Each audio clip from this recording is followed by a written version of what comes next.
लगभग 1.5-2 वर्ष पहले कोई नवयुवक आया मेरे पास, शंभू जी लेकर आए। उसका भी विवाह हुआ ही था। उसने मुझे कहा कि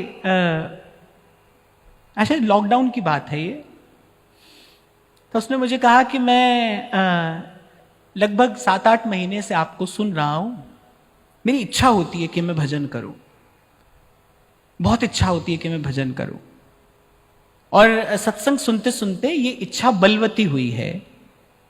तो मैंने कहा भाई कौन रोकता है भजन करने से? तो उसने तत्काल उत्तर दिया, बोले आप कहते हैं कि आपके मार्ग में सबसे बड़ी बाधा आप ही हैं। तो मैंने सोचा इसका मतलब सुनता तो ध्यान से है भाई। तो मैंने कहा बताओ कौन रोकता है? तो उसकी आंखों में आंसू आ गए। नव युवक था, अभी विवाह हुआ ही था, उसकी आंख में आंसू आ गए। उसने कहा कि मैं अपनी एक बुरी आदत से बहुत परेशान हूं, वही मुझे सदमार्ग पर चलने से रोक लेती है। तो मैंने कहा मुझे बताओ। तो उसने कहा कि मैं मदिरा पीता हूं, रोज पीता हूं, पिए बिना नहीं रह सकता। मैंने कहा छोड़ना चाहते हो? बोले हाँ बिल्कुल छोड़ना चाहता हूं, अपनी तरफ से बहुत प्रयास किए पर हर बार असफल रहा हूं। जो जैसा था उसने मुझसे वैसा कह दिया। और उसने मुझे कहा कि मैं आपसे आज मिला हूं, पता नहीं फिर मुझे ये अवसर मिले ना मिले, तो मैं बिल्कुल सत्य सत्य कह देना चाहता हूं कि आपकी कथा सुनते सुनते भी पीता हूं मैं। तो मैंने कहा वो सब ठीक है, छोड़ना चाहते? बोले हाँ। तो मैंने कहा नाम जपोगे? बोले आप जो कहेंगे मैं करूंगा, आपकी बात मानूंगा, आप जो कहेंगे मैं करूंगा। मैंने कहा ठीक है नाम जपो। कहा कि आप देख लीजिए मैं पीता हूं। मैंने कहा हाँ हम भी पिला ही रहे हैं, नाम जपो। और मैंने कहा कि पीते पीते जरूर जपना, आगे पीछे जपो नहीं जपो, उठते बैठते जपो नहीं जपो, पीते पीते जरूर जपना। फिर उसने कहा कि अब आप ऐसा कह रहे हैं तो मैं ऐसा करूंगा। मैंने कहा ऐसा ही करना, ऐसा ही करना। उसने कहा कैसे जपूं? उंगली से जपूं? कह रहे माला तो मुझे कोई छूने नहीं देता। मैंने कहा मैं देता हूं माला। कोई माला छूने नहीं देता। मैंने कहा मैं माला देता हूं। मैंने माला दी। कल उसके बाद उसका कभी मिलना नहीं हुआ। कल उसने अपना भाव लिखकर भेजा, मुझे मिला। उसने कहा कि आज पूरे 9 महीने हो गए, अब मेरा मन भी उस ओर नहीं जाता है। आपकी कृपा से मैं ठाकुर जी की सेवा भी करता हूं, और मैं और मेरी पत्नी मिलकर प्रभु की सेवा करते हैं, और मुझे अपने जीवन में बड़ा आनंद है। हमको तो भाई इस बात का पूरा भरोसा है, कोई भी पतित से पतित अवस्था में भी भजन का अधिकारी है, ठाकुर जी का द्वार उसके लिए खुला है। और मैं तो कहता हूं भाई, अभी आते आते भी मैं यही बात कह रहा था, हमारे पास तो कोई भी आओ, यहां तो सुर असुर सबके लिए द्वार खुला है। हां पर यह बात जरूर मैं साथ में कह दूंगा कि बेईमान देवता की बजाय मुझे ईमानदार राक्षस चलेगा। ईमानदार हो, जैसा हो वैसा वैसा अपनी बात रख दे, कह दे। नाम की सामर्थ्य अतुलित है, अपरिमित है, अपार है। और संत का कार्य क्या है? मैं आज किसी से कहूं भाई सब छोड़कर मेरे पास आओ, दुर्गुण छूटेगा कैसे भाई? बिना भजन के बल, बिना सत्संग के बल से दुर्गुण छूटेगा कैसे? धोबी के पास इस्त्री किया हुआ कपड़ा कौन भेजता है? मैला ही तो जाता है, उसके पास तो मैला ही जाता है, वो उजला करके देता है, मैला ही जाता है। जीवन में संत नहीं आएगा, जीवन में सत्संग नहीं आएगा, जीवन में सदविचार नहीं आएगा, तो व्यक्ति अपना दुर्गुण किस बल, किस आधार पर छोड़ेगा? मैं कई बार आपसे कहता हूं, ये मिट्टी के दीपक नहीं आप फूंक मार कर बुझा दोगे। हम नहीं करेंगे और आप नहीं करोगे? अरे आप तो फिर करोगे, आप फिर करोगे। कैसे नहीं करोगे? ये जन्म जन्म के संचित संस्कार हैं, प्रबल हैं, हमारे बल से कहीं अधिक बल है इनके पास में। ये हठात बलात् ले जाएंगे आपको वहीं। इसीलिए मन गुरु मिल, गुरु से मिलकर कार्य सिद्ध होगा, गुरु से एक होकर कार्य सिद्ध होगा, गुरु से हिल मिलकर कार्य सिद्ध होगा। और ऐसे अनेक घटनाएं जीवन में घटी जिसने इस बात को दृढ़ किया, नानक नाम जहाज है चढ़े सुख उतरे पार। जैसे जैसे कहते हैं ना, समरथ को नहीं दोष गुसाई, रवि पावक सुर सरी की नाई।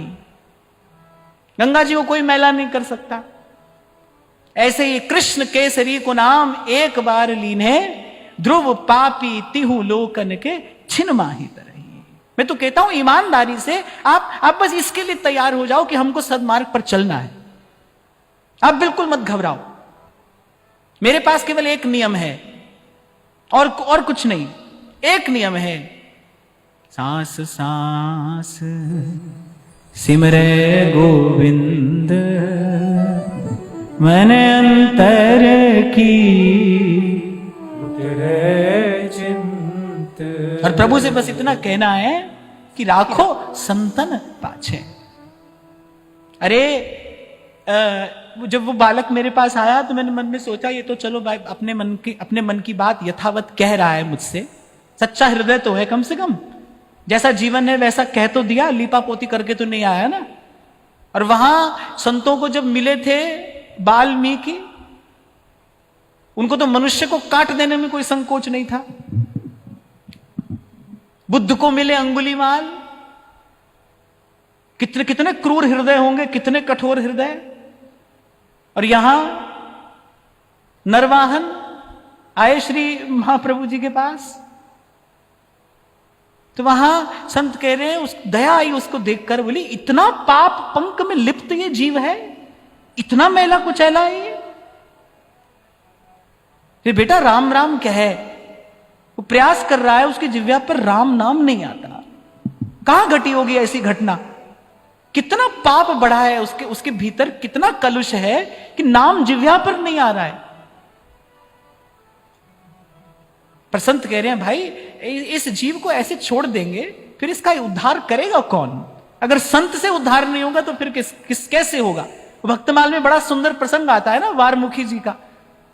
ऐसी प्रभु की कृपा की पवन चली और संत आ गए, उसका भी संस्कार जगा। संत का दर्शन करके, साहेब आवे याद, संत का दर्शन करके मन शुद्ध हुआ। और वो शुद्ध मन जब हुआ तोड़ कर गई और कहा कि प्रभु मुझे स्वीकार कर लीजिए। संतों ने जब सब पूरा विवरण जाना तो कहा, संकोच में पड़ गए, भाई कैसे हाँ करें। और वो बोली कि अगर आप भी मुझे अस्वीकार कर देंगे फिर हमारा ठिकाना होगा ही कहां, फिर हम कहां जाएंगे? तो कहा अच्छा ठीक है, राम नहीं कहता तू मरा कहे। मरा, बोले मरने मारने का तो तुझे अभ्यास है ना, मरना मारना ही किया है तूने, इसका तो तुझे अभ्यास है। तो राम नहीं कहता तो मरा कहे। उल्टा जपत जगत सब जाना, वाल्मीकि भय ब्रह्म समाना, वाल्मीकि भय ब्रह्म समाना। ये प्रसंग मैंने आपको केवल इसलिए बताया, और बड़े सावधान होकर आप श्रवण करना, कोई इसका अन्यथा अर्थ न लेना। मैंने पहले ही कहा, जो ईमानदारी से सद्मार्ग पर चलना चाहता है उसके लिए मार्ग खुला है। मैं तो बार बार आपसे कहता हूं भाई, अपनी ओर देखकर थोड़ी चला जाता है इस मार्ग पर, अपनी ओर देखकर नहीं चला जाता है, प्रभु की कृपा करुणा का विचार करके चला जाता है। आप बस अपने आप को केवल इतनी बात के लिए तैयार कर लीजिए कि हां अब ये जन्म जन्म का प्रपंच छोड़कर अब हम सद्मार्ग के पथिक होना चाहते हैं। ईमानदार प्रयास करिए आप। हमको कोई वचन नहीं लेना है आपसे, हमको आपसे कोई व्रत नहीं लेना लिवाना है। आप वचन दीजिए तो अपने आप को दीजिए, आप अपने आप को वचन दीजिए कि भाई अब हम भरसक प्रयास करेंगे सद्मार्ग पर चलने का। और जीवन में संत सत्संग मिला ही किस लिए है? इसीलिए तो मिला है, इसीलिए तो आपके मेरे जीवन में ये सौभाग्य सुयोग बना है, पर ईमानदारी से किया हुआ प्रयास। बाकी सब प्रभु का नाम करेगा, वो करने में समर्थ है, करता ही आया है। ये तो एक प्रसंग मैंने आपको आज सुनाया क्योंकि कल की बात थी तो आपको मैंने सुना दिया। ऐसे कितने प्रसंग जीवन में मैंने घटते देखे, कितनी घटनाएं मैंने घटती देखी, कैसा कैसा कलुषित जीवन नाम की कृपा से बदल गया। अब बस मैं आपको इतना निवेदन करूंगा, अपने आप से छल कपट मत करिए। कल विराम में महाराज जी के साथ मैं यही बात कर रहा था। महाराज जी यही कह रहे थे कि जीवन बीत जाता है पर अपना रोग ही हाथ में नहीं आता। जीवन बीत जाता है, अपना रोग हाथ में नहीं आता, अपना दोष दिखाई नहीं पड़ता, और व्यक्ति करता क्या है, अपने रोग को बढ़ाने वाले सब कार्य करता चला जाता है। वो सब करता है जिससे रोग बढ़ता है। औषधि लेने की बजाय जो कुपथ्य है बार बार उसी का ग्रहण करता है,